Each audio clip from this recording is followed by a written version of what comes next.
கதையை கேட்பதற்கு ஆவலாய் வந்திருக்கும் என்னுடைய சின்ன பிள்ளைகளை உங்கள் அனைவரையும் வரவேற்று கொள்கிறேன்.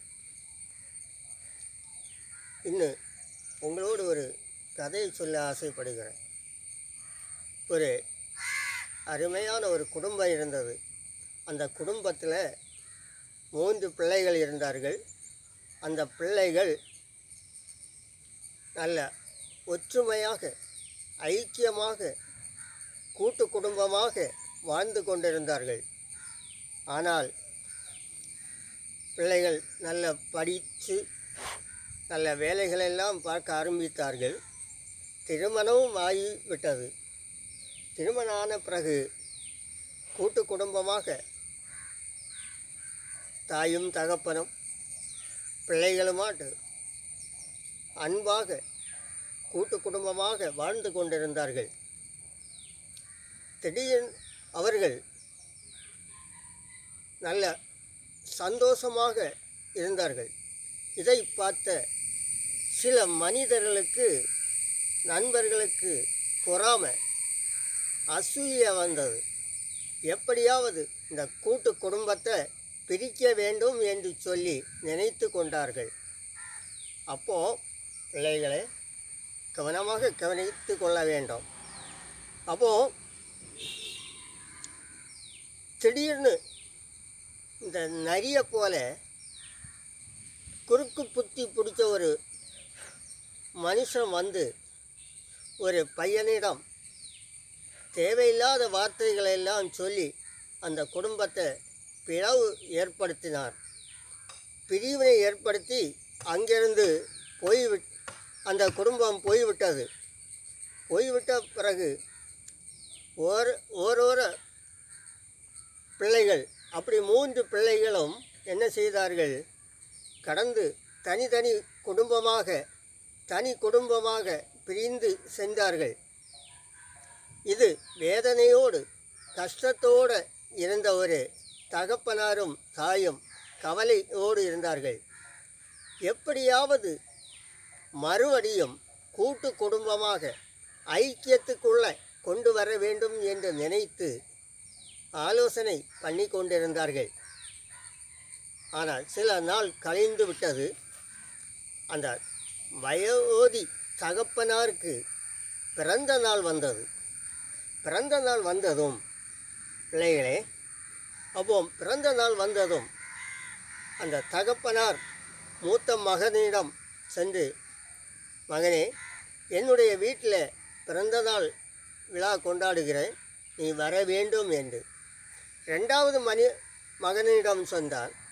அப்படி 3 பிள்ளைகளுடைய வீட்டில் சென்று பிறந்த நாள் விழாவுக்கு நீங்கள் வர வேண்டும் என்று சொல்லி சொன்னார்.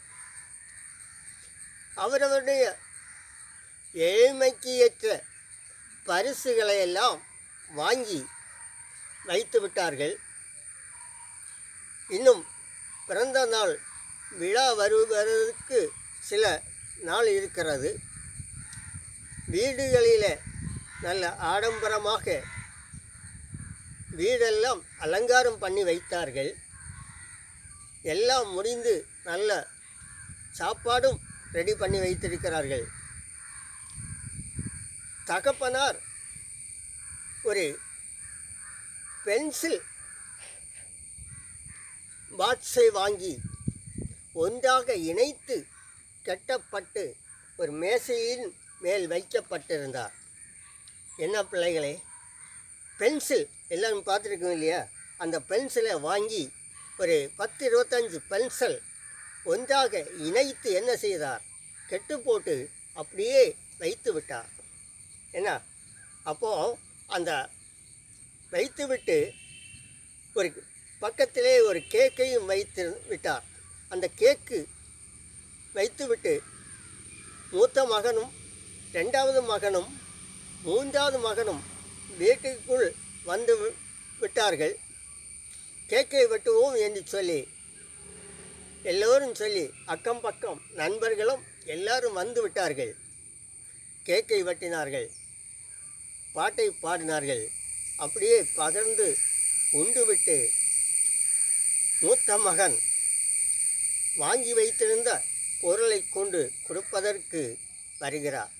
அந்த ஐயா என்ன சொன்னார் தெரியுமா? பிள்ளைகளே, 3 பேரும் எனக்காக பெரிய பெரிய பரிசு பொருட்களை நீங்கள் வாங்கி வைத்திருக்கிறீர்கள். ஆனால் என்னுடைய எளிமையான ஒரு பரிசு உங்களுக்கு தரப்போகிறேன். 3 பிள்ளைகளும் என்னவா இருக்கும் என்று அவளோடு இருக்கிறார்கள். ஆனால் நடந்தது என்ன தெரியுமா பிள்ளைகளே? நடந்தது, அவர் தகப்பனார் சொல்லுகிறார், பிள்ளைகளே, உங்களோடு ஒரு போட்டி போடுகிறேன். நான் வைத்திருக்கிற இந்த பென்சில் கட்டை நீங்கள் என்ன செய்ய வேண்டும்? அழித்து விடாமல் ஒன்றாக வைத்து அதை உடைச்சு தர வேண்டும் என்று சொல்லி சொன்ன மூத்த மகனிடம் கொடுத்தார். இது என்ன போட்டி என்று சொல்லி, நான் உடைச்சு போடுகிறேன்னு சொல்லி வாங்கி அதை கட்டோடு வைத்து அதை உடைச்சு பார்க்கிறார். உடைக்க முடியல. முட்டாள், நீ போய் ஓரமாக உட்காரு என்று சொல்லி சொன்னார். 2வது மகனை அழைத்தார். 2வது மகனையும் அழைத்து அதே போல சொன்னார். அவனாலேயும் முடியவில்லை. 3வது மகன் வந்தார். அவனும் முடியவில்லை. அப்பா கேட்கிறார், மகனே, இந்த கட்டை உங்களால் உடைக்க முடியல பார்த்தீங்களா? ஆனால் உங்கள் புத்தியினால் அதை என்ன செய்யலாம்? அதை கட்டை அவிழ்த்து விட்டு ஒவ்வொன்றாக எடுத்து அந்த பென்சிலை ஒட்டிச்சு விடலாம், உடைச்சி விடலாம், அப்படி தானே? ஆனால் அந்த புத்தியும் உங்களால் செய்ய முடியவில்லை. இப்படிதான் பிள்ளைகளே, கூட்டு குடும்பமாக இருக்கும்போது சில தேவையில்லாத வார்த்தைகளை உங்களை அலசப்படுத்துவார்கள். அலசல்படுத்தி என்ன செய்வார்கள்? உங்களை பிரித்து விடுவார்கள். அந்த கூட்டு குடும்பமாக அண்ணன் தம்பி எல்லோரும் ஒன்றாக இணைந்து ஒரு வீட்டில் இருக்கும்போது அதை பிரித்து விடுவார்கள். தேவையில்லாத வார்த்தைகளை நமக்கு நோகும்படி நம்முடைய காதிலே ஓதுவார்கள். அதை இந்த காதில் வழியாக கேட்டு இந்த காது வழியாக விட்டுவிட வேண்டும். அதை யோசிக்கக்கூடாது. யோசிக்க வேண்டியதை யோசிக்க வேண்டும். இல்லாமல் தேவையில்லாத, அவன் என்னுடைய நண்பன் அப்படி சொல்லி தந்தான், அவன் அப்படி செய்தான், உங்கள் அப்பா இளையவனிடம் தான் பெரிய அன்பாக இருக்கிறார், உன்னிடம் அன்பில்லை என்று சொல்லி தேவையில்லாத வார்த்தைகளை உங்களிடம் சொல்லி தருவான். நீங்கள் அதை யோசித்து விட்டு பிரிந்து செல்ல வேண்டும். யாராவது சொன்னால் உங்கள் அம்மாவும் அப்பாவையும் அழைத்து இப்படி சொல்லுகிறார்கள் என்று சொல்லி என்ன செய்ய வேண்டும்? அவர்களிடம் ஆலோசனை கேட்க வேண்டும். இல்லாமல் அதை கேட்காமல் நீங்கள் வெலம் பிடித்து விட்டு கடந்து சென்றால் அந்த குடும்பம் பிரித்து சென்று தனியாக இருக்கும்போது அவர்கள் வந்து உங்களுடைய ஆசீர்வாதத்தை பிரித்து செல்லுவான். உங்களுடைய வாழ்க்கையில் முன்னேற முடியாது. வாழ்க்கையிலே பெரிய அளவாக மாற முடியாது. குஞ்சி போவீர்கள். அதனால கூட்டு குடும்பமாக இருந்தால் எதுவுமே பண்ண முடியாது. பாருங்கள், தேனீக்கள் எல்லாம் கூட்டமாக சென்று தேனை எடுத்து வீட்டுக்குள்ளே என்ன செய்கிறது? கூட்டுக்குள்ளே அப்படியே சேகரித்து வைக்கிறது. சேகரித்து வைக்கும்போது சிறு துள்ளி பெருவெள்ளம், பாருங்கள், சிறு சிறு தேனாக சேர்த்து ஒரு கூட்டில் சேர்க்கும்போது பெரிய தேனாக, நிறைய தேனாக சேர்த்து வைக்கிறது. பாருங்கள், அதே போல தான் அதை பிரிப்பதற்கு எறும்பு கூட்டம் வரும். அந்த எறும்புகளை சில தேனீக்கள் அதை விரட்டியும் விடுகிறது உண்டு. பாருங்கள், நாம் என்ன செய்ய வேண்டும்? புத்தி கூர்மையாக இருந்து தேவையில்லாத வார்த்தைகளை கேட்காமல் நமக்கு என்ன செய்ய வேண்டும்? அப்பா அம்மாவிடம் அந்த வார்த்தைகளை சொல்லி, அந்த வார்த்தையை சொல்லும்போது அவர்கள் நமக்கு நல்ல ஆலோசனை கொடுப்பார். நாம் ஒவ்வொரு பேர் என்ன செய்ய வேண்டும்?